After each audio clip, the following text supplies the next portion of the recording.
नमस्ते, मैं रंजीत झा और आप देख रहे हैं ट्रस्ट न्यूज़।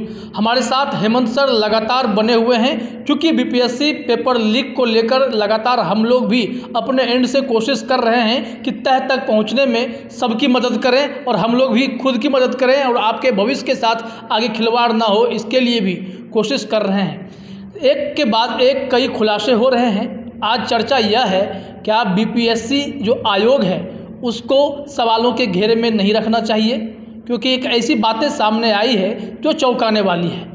एक आयोग जिसके ऊपर पूरे भविष्य को लेकर चलने की जिम्मेदारी है, जो लाखों युवा बीपीएससी का फॉर्म डालते हैं ताकि आगे वो बिहार की सेवा कर सकेंगे, उनके ही साथ यह खिलवाड़ हुआ है, उनके भविष्य के साथ यह मजाक हुआ है। एक गलती सामने आई है आयोग की, जिसके साथ हम आगे बढ़ेंगे, चर्चा करेंगे। हमारे साथ सर हैं कि सर वो गलती यह है कि प्रश्न पुस्तिका स्थिति प्रमाण पत्र में गलत टाइमिंग दे दिया गया कि कब प्रश्न पत्र को खोलना है या आगे बढ़ाना है। इसको लेकर के भी बड़ा सवाल है कि इतनी बड़ी गलती आयोग से हो गई और यह ऐसे ही आगे बढ़ाया गया या बीच में कुछ हुआ भी था। देखिए, जो उसमें जो अब तक जो बातें सामने आई है कि 11:50 की जगह 10:50 उसमें छपा है। एक अंडरटेकिंग देना होता है सेंटर सुपरिटेंडेंट और इन्विजिलेटर को, जो रिसीव करते हैं वो प्रश्न पत्र, कि हमने सीलबंद पैकेट दुरुस्त स्थिति में पाया और उसके बाद उसका वितरण किया जाता है, उसको खोला जाता है।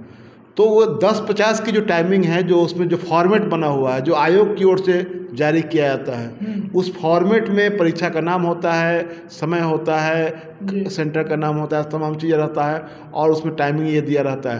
तो 11:50 के बदले में 10:50 का टाइम उसमें दिया गया हुआ है। सबसे बड़ा सवाल ये है कि इस पूरे मामले में बीपीएससी के जो एग्जामिनेशन कंट्रोलर हैं अमरेंद्र कुमार, वो सवालों के घेरे में हैं कि इस तरह की चूक आयोग के स्तर पर कैसे हुई। अब कौन इसको चेक कर रहा था? क्योंकि एक और बात सामने आई है, जिसकी पहले भी हम लोग चर्चा कर चुके हैं, कि इस बार परीक्षा शुरू होने से 3 दिन पहले यह निर्णय लिया आयोग ने कि निजी शिक्षण संस्थान जहां बीपीएससी प्रारंभिक परीक्षा का सेंटर है, उन संस्थानों के स्टाफ भी परीक्षा की ड्यूटी में लगाए जाएंगे। यह छूट दी गई आयोग की तरफ से। अभी तक ऐसा नहीं था। निजी शिक्षण संस्थानों में सेंटर होता था, लेकिन वहाँ पर परीक्षा कंडक्ट करवाने के लिए सरकारी स्टाफ भेजे जाते थे। इस बार कहा गया कि सरकारी शिक्षण संस्थानों में स्टाफ की कमी की वजह से ऐसा किया जा रहा है कि निजी शिक्षण संस्थानों के स्टाफ को ड्यूटी में लगाया जाए। एक दूसरी गलती जो मैंने कहा, और अभी जो नई बात जो सामने आई है कि जो फॉर्मेट में टाइमिंग गलत दिया गया था कि 10:50 बजे, मतलब सर ये देखा जाए कि 10 मिनट पहले की जगह 1 घंटे पहले वाली बात हो गई। 1 घंटा पहले वाली, हाँ। 1 घंटे बाद पहले प्रश्न पत्र बांटने वाली बात उसमें हो गई। तो कई जगह पे क्या इस स्थिति का लाभ उठाया गया, या फिर जो आप एक ज्वाइंट ऑर्डर की बात कर रहे थे, क्या वहाँ पर जो सेंटर पे लोग थे जिनकी जिम्मेदारी थी वो क्या समझे? जिला जो होता है इस तरह के अवसर पर एक ज्वाइंट ऑर्डर जारी करता है, जो एसपी और डीएम के हस्ताक्षर से जारी होता है, जिसमें डिटेलिंग रहती है। जो ज्वाइंट ऑर्डर है उसमें टाइमिंग सही है। उसमें टाइमिंग है 11 बजे छात्रों को प्रवेश देना है। उसके बाद ये 11:30 बजे कुछ जो जोनल मजिस्ट्रेट जो हैं वो वहाँ प्रश्न पत्र उपलब्ध ये रिसीव कराएंगे सेंटर सुपरिटेंडेंट को।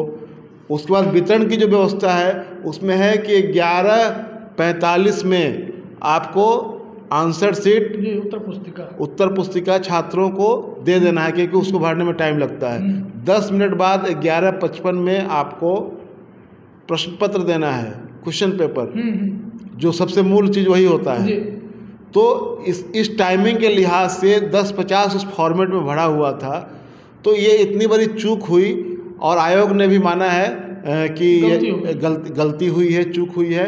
और आयोग के जो परीक्षा नियंत्रक हैं अमरेंद्र कुमार, उन्होंने कहा है कि लोगों को टेलीफोन से सूचना दे दी गई थी कि ये गलत छप गया हुआ है, इसको सुधार लिया जाए। बहरहाल, लेकिन इतनी बड़ी जो गलती हुई है, जो ये कई जगह से जो शिकायतें आ रही हैं कि बहुत जगह पहले लोगों को प्रश्न पत्र दे दिया गया, आंसर शीट भी दे दिया गया आधा घंटा पहले, बहुत जगह लोगों को मिला ही नहीं। तो इस तरह की जो चूक हुई है इस पूरे मामले में, ये अब सवाल उठता है कि आयोग की फंक्शनिंग पर अमरेंद्र कुमार जो परीक्षा नियंत्रक हैं, किसी भी संस्थान में जो परीक्षा नियंत्रक होता है वो सबसे महत्वपूर्ण भूमिका में होता है। और अमरेंद्र कुमार के बारे में ये है कि वो आयोग में ओवर स्टे कर रहे हैं। 3 साल से ऊपर इनको हो गया आयोग में आए हुए, लगभग ये 4था साल से ऊपर शायद इनका जा रहा है।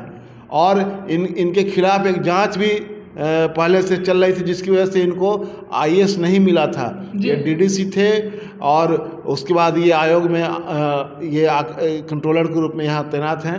तो ये अमरेंद्र कुमार पर एक बड़ा सवाल खड़ा हो रहा है कि इस तरह की जो चूक हुई है, इस तरह की जो छूट दी गई है जिसकी चर्चा मैंने की, कि निजी शिक्षण संस्थानों के स्टाफ को परीक्षा में लगाने की छूट, दूसरा फॉर्मेट जिसमें 1150 भरना था वह 1050 भरा गया। तो क्या इसका कहीं इसका नाजायज फायदा उठाया गया? नाजायज फायदा तो कहीं नहीं उठाया गया। जो संस्था है सर बीपीएससी की, अगर आयोग की बात करें, इस कमीशन में तमाम आयोग में रिटायर्ड लोगों को बैठा दिया जाता है। क्या रिटायर्ड लोग उतने कैपेबल हैं कि चीज़ों को बहुत आसानी से हैंडल करें? बिहार के अगर जितने भी बहाली आयोग हैं सबको उठाकर देख लिया जाए, सबकी दुर्दशा हो रखी है, तो क्या सरकार इस मामले में नहीं देख पा रही है कि ये रिटायर्ड लोग उतने काबिल नहीं हैं जितने आप इनको तवज्जो दे रहे हैं और जो एक्सटेंशन दे रहे हैं? चाहे आप दरोगा आयोग में देख लें, चाहे बिहार एसएससी की स्थिति देख लें, सब जगह प्रश्न पत्र लीक हो रहे हैं, मैनेजमेंट सही नहीं है, एक परीक्षा में 8-8 साल लग जा रहा है और परीक्षा में रिजल्ट आ भी जा रहा है तो मामला हाईकोर्ट में जाकर फंसता है।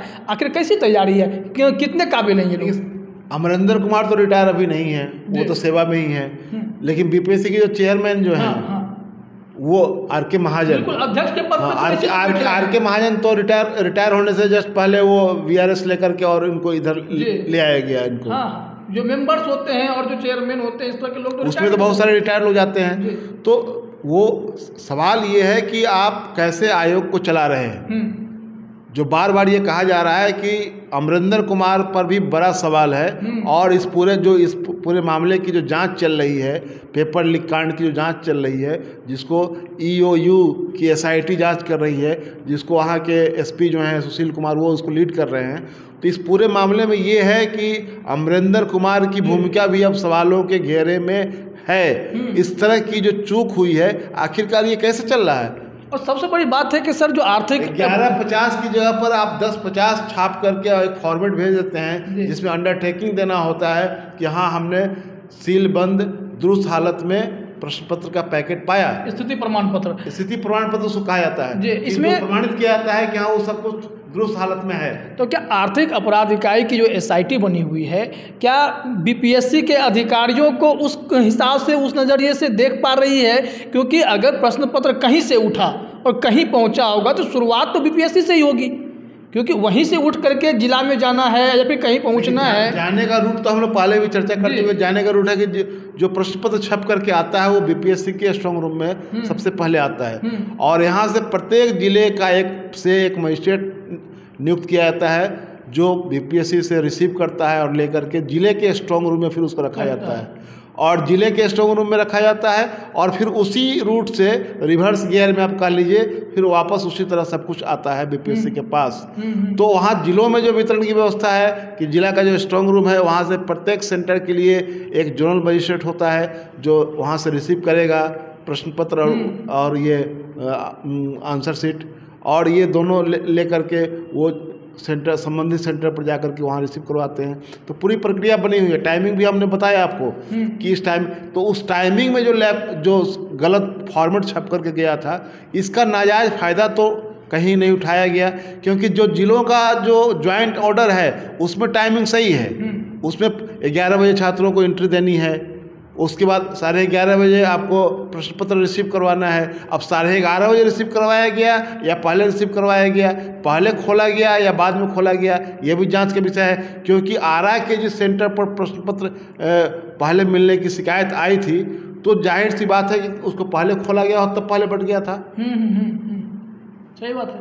और इसी चीज़ को अगर देखा जाए तो कई सेंटर पे ये शिकायतें मिली कि ये नियम कानून 1050 वाला जो भी गलती से छपा, बाद में 1150 इसको समझा जाए ऐसा कहा गया, तो बावजूद इसके समय पर कई जगह जो है ये प्रश्न पत्र दिया ही नहीं जा रहा था। और कई सेंटर्स पर ऐसे थे, जैसे आरा का ही वीडियो वायरल हुआ, तो उसमें यह देखा गया कि बंद कुछ कमरों में अभ्यर्थी जो है बैठ के सॉल्व कर रहे थे, उन्हें मिला हुआ था। तो क्या उन अभ्यर्थियों की भूमिका की जाँच नहीं होनी चाहिए? क्या ईओयू वहाँ नहीं पूछ रहे? अभी ये भी है कि जहाँ दिख रहा है कि एक कमरे में अभ्यर्थी सॉल्व कर रहे हैं क्वेश्चन, तो वहाँ कम से कम वो तो दिख रहे हैं वो किस कमरे में बैठे हुए थे, कौन कौन लोग बैठे गए थे, क्या सीटिंग अरेंजमेंट के अनुसार ही लोगों को बिठाया गया था वहाँ, या उठा करके चाहते लोगों को बिठा दिया गया था, लोगों को जिनकी सेटिंग हो रखी हो कुछ इस तरह की, क्या ऐसा हुआ था? तो ये सब भी अभी खुलासा होना है। लेकिन अभी जो हम लोग जिस चीज़ पर बहस कर रहे हैं, जिस चीज़ पर चर्चा कर रहे हैं, वो ये है कि आयोग के जो कंट्रोलर हैं, एग्जामिनेशन कंट्रोलर अमरेंद्र कुमार की भूमिका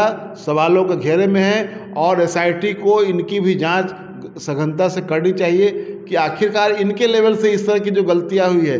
एक तो 3 दिन पहले जो पत्र जारी हुआ जिसके आधार पर प्राइवेट इंस्टीट्यूशंस के स्टाफ को छूट मिली परीक्षा ड्यूटी में लगने की, दूसरा जो 11:50 की जो टाइमिंग थी स्थिति पत्र का रिसिप्ट में, ये प्रश्न पत्र के बारे में जो है, जो क्वेश्चन पेपर का जो सीलबंद लिफाफा आता है, वो 11:50 के बदले में 10:50 जो छपा था। तो क्या इस टाइमिंग का गलत इस्तेमाल हुआ? ये खुद कबूल कर रहे हैं कि हाँ ये इसमें चूक हुई है।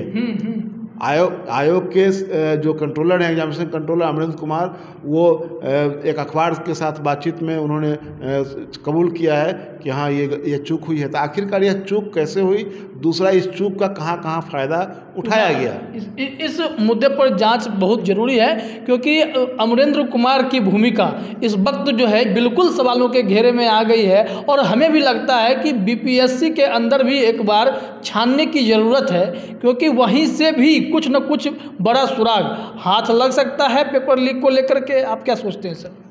हाँ, वहाँ बीपीएससी की जो फंक्शनिंग है, जिस तरह के लोग वहाँ पर हैं, तो उसमें सवाल ये है कि उन लोगों की भी एक तरह से स्क्रीनिंग होनी चाहिए, क्योंकि 54 ऐसे अफसर हैं जो बताया जा रहा है। कितने लोग यहाँ पर कब से टिके हुए हैं, कितने लोग कितने दिनों से यहाँ पर पोस्टिंग है, क्या आई है इस मामले में कि 54 ऐसे अफसर हैं जो ओवर हो रहे हैं, जिनका समय ओवर हो रहा है, ओवर स्टे कर रहे हैं। हाँ, वो लोग रुके हुए हैं, पता नहीं आयोग इन पर ध्यान क्यों नहीं दे रहा है, या ऐसे रिटायर्डों की फौज समझ करके ऐसे चलाए जाने की योजना है। जब ये साफ बात है कि जब कभी इस तरह के आयोग में, जिसके ऊपर परीक्षा संचालित करवाने की जिम्मेवारी होती है, नौकरी से जुड़ा हुआ जो आयोग है, वहाँ तो ओवर स्टे करना, लोगों को बहुत दिनों तक जमे रहने का मौका देने का मतलब ही होता है कि आप लोगों को एक तरह से छूट दे रहे हैं, एक तरह से मौका दे रहे हैं कि वहाँ जब, क्योंकि वो बहुत दिनों तक जब जमे रहेंगे तो वो बहुत सारी अपनी जड़ें जमाते हैं और उसका इस्तेमाल करते हैं। बिल्कुल। तो इस आयोग में तो सख्ती से समय पर लोगों का तबादला होना चाहिए। लोग जो वहाँ बैठे हुए लोग हैं उनकी स्क्रीनिंग होनी चाहिए कि इनका कंडक्ट क्या है।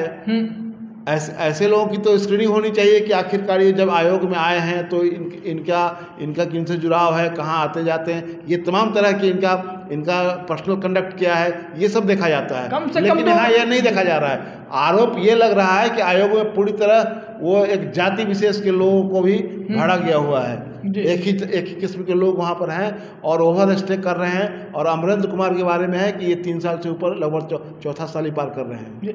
परीक्षा नियंत्रक से लेकर के अन्य जो भी स्टाफ वहाँ पर हैं, चाहे छोटे स्तर पे हो या टॉप मैनेजमेंट लेवल पे हो, तमाम अफसरों को कम से कम ये नहीं होना चाहिए कि जब परीक्षा कम से कम जब शुरू हो रही हो, कोई आयोजन का समय आ गया कि ये तारीख है, क्वेश्चन छपने जा रहा है, उस वक्त इन लोगों के सामने चाहे कि एक ऐसी व्यवस्था हो ताकि जो स्क्रीनिंग की आप बात कर रहे हैं कि इन लोगों के ऊपर कम से कम एक ऐसी निगरानी हो कि ये कुछ इफ बट वाला काम ना करें। ये भी तो हो सकता है कहीं ना कहीं किसी न किसी की चूक होती है। जब एक तो प्रिंटिंग मिस्टेक आप ध्यान नहीं दिए, इतनी बड़ी फौज है आपके पास, इतनी बड़ी प्रिंटिंग मिस्टेक हो गई और एक केंद्र पे चला भी गया, इसको आप जाने भी देते हैं। इसके अलावा अगर पेपर लीक का कोई सूत्रधार वहाँ बैठा हुआ है, अगर आप उस 10-15 दिनों के दरमियान प्रश्न पत्र छपने के से लेकर के वहाँ जाने तक के दरमियान अगर आप सबकी निगरानी कर लेते अपने स्टाफ की, तो उससे भी तो बचा जा सकता था।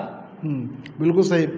ये जब तक इस तरह के मामलों में जो मैं कह रहा था कि आप जब तक स्क्रीनिंग नहीं करेंगे यहाँ बैठे हुए लोगों की, क्योंकि जिनके ऊपर जिम्मेवारी है परीक्षा ठीक ठाक से संचालित करने के लिए, वो ठीक ठाक है कि नहीं, इसकी गारंटी तो सरकार को करनी पड़ेगी कि वहाँ जो जिन लोगों का आपने लगा रखा है उनका कंडक्ट क्या है, उनका पर्सनल कंडक्ट क्या है, उनका बिहेवियर क्या है, ये इसकी भी सतत निगरानी होनी चाहिए। नहीं तो आप वहाँ रख करके और उनके छूट दे करके और छोड़ देते हैं जी।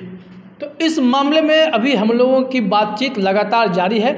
आगे भी एक वीडियो की कड़ी लेकर के आएंगे जिसमें कुछ और खुलासे हो सकते हैं और सरकारी सिस्टम पर, आयोग पर और तमाम बहाली आयोग पर बड़े गंभीर सवाल उठने वाले हैं। हमारे साथ बने रहिएगा क्योंकि अभी हम लोग थमे नहीं हैं। ट्रस्ट न्यूज़ के साथ जुड़े रहिए, भरोसा बनाए रखिए। बहुत बहुत धन्यवाद। धन्यवाद।